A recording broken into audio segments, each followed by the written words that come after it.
अस्सलाम वालेकुम दोस्तों, आज की इस वीडियो में हम बात करेंगे इजी पैसा के जो पिन ब्लॉक हो गया है उसको कैसे शेयर किया जाए। ठीक है, तो वीडियो स्टार्ट करने से पहले आपने मेरी वीडियो को लाइक सब्सक्राइब शेयर करना नहीं भूलिएगा। ठीक है, तो चलिए हम अपने इजी पैसा अकाउंट की तरफ चलते हैं। तो गाइज़ आपके सामने मैं इजी पैसा को यहाँ पे लॉगिन करने की कोशिश करता हूँ। अगर आपके पास भी यही प्रॉब्लम आ रही है तो इसको कैसे हम सॉल्व कर सकते हैं, वीडियो को कंप्लीट देखना। लॉगिन के बटन पे क्लिक किया, यहाँ पे ये कह रहा है कि एंटर योर मोबाइल नंबर, तो नंबर टाइप कर लेते हैं जनाब, जिससे नंबर भी आपका इजी पैसा है। नंबर टाइप करने के बाद वेरीफाई के बटन पर क्लिक करते हैं। तो यहाँ पे देख सकते हैं कि pin blocked, your pin code has been blocked because of invalid attempt. तो यहाँ भी ये कह रहा है कि आपका जो पिन है वो इजी पैसा की तरफ से ब्लॉक कर दिया गया है। हम सिंपली नीचे अगर क्लिक करते हैं रीसेट पिन पे, तो हम इस पर क्लिक करते हैं तो आगे हमें ये कहेगा कि अपना शनाख्ती कार्ड नंबर एंटर करें। तो यहाँ भी ये कह रहा है कि अपना एंटर योर CNC नंबर।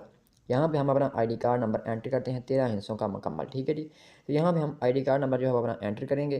तो चेक करते हैं कि हमारा जो ये इजी पैसा का पिन है ये रीसेट होता है या नहीं होता। ठीक है जी, तो यहाँ पे आपने जो है वो अपना जो है CNC नंबर शनाख्ती कार्ड नंबर एंटर करना है और नीचे हम वेरीफाई के बटन पर क्लिक करते हैं। तो जैसे इस पर क्लिक करेंगे तो यहाँ पर जनाब ये लोडिंग होगी और बस इस तरीके से ये हम, अगर आपके पास भी इशू आ रहा है तो यहाँ पे बिल्कुल भी कोई हमें जो है यहाँ पे इसका जो है जवाब नहीं मिलता। ठीक है जी, ये सिंपली।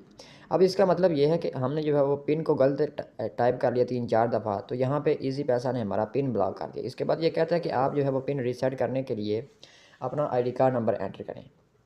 तो जब हम आईडी कार्ड नंबर यहाँ पे एंटर करते हैं तो इसके बाद हमें कोई भी यहाँ पे ऑप्शन नहीं देता कि आप इसको यस करें नो करें। ठीक है, यहाँ पे बिल्कुल इसी तरीके से हो जाता है।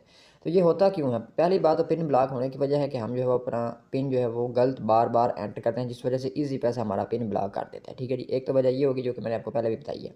अब देखें यहाँ पर ये आगे नहीं जा रही, तो इसका मतलब है कि आपका जो अकाउंट है वो डार्क मैप में जा चुका है। इसका मतलब ये है कि डार्क मैप में जाने का मतलब ये है कि आपका अकाउंट जो है वो इजी पैसा की तरफ से ब्लॉक कर दिया गया। ये जाता किस वक्त है? आप इजी पैसा ऐप से कोई भी ट्रांजैक्शन नहीं ना करते, तकरीबन 8-9 माह, साल माह, 1 साल तक आप कोई भी अगर ट्रांजैक्शन नहीं करते तो आपका जो अकाउंट है वो इजी पैसा डार्क मैक के अंदर भेज देता है। जिसके बाद आपका अकाउंट कैसे लॉगिन होता है तो यहाँ पे मैं आपको वो भी बताता हूँ। ठीक है जी, लेकिन अगर आपको ये लॉगिन करना है तो यूट्यूब पे बहुत ज़्यादा वीडियोज़ हैं कि आप जो है वो अपने इजी पैसा को डार्क मैक से कैसे निकाल सकते हैं इजी पैसा अकाउंट को। अगर आपको फिर भी समझ ना आए, मैं आपको थोड़ा सा बता भी देता हूँ। इसके लिए आपको ओल्ड वर्जन अगर आप डाउनलोड करते हैं तो उसमें भी आपका काम चल जाता है। इजी पैसा का जो ओल्ड वर्जन है, ठीक है जी, 62 वाला, उस पर भी काम चल जाता है। लेकिन अगर फिर भी आपको समझ ना आ रही हो, कोई समझ ना आए, तो आप जो है वो यूट्यूब पे सर्च करें। फिर भी कोई समझ ना आए तो मुझे कमेंट कर सकते हैं, मैं आपको इसका भी हल बता दूंगा कि इसका हल क्या है।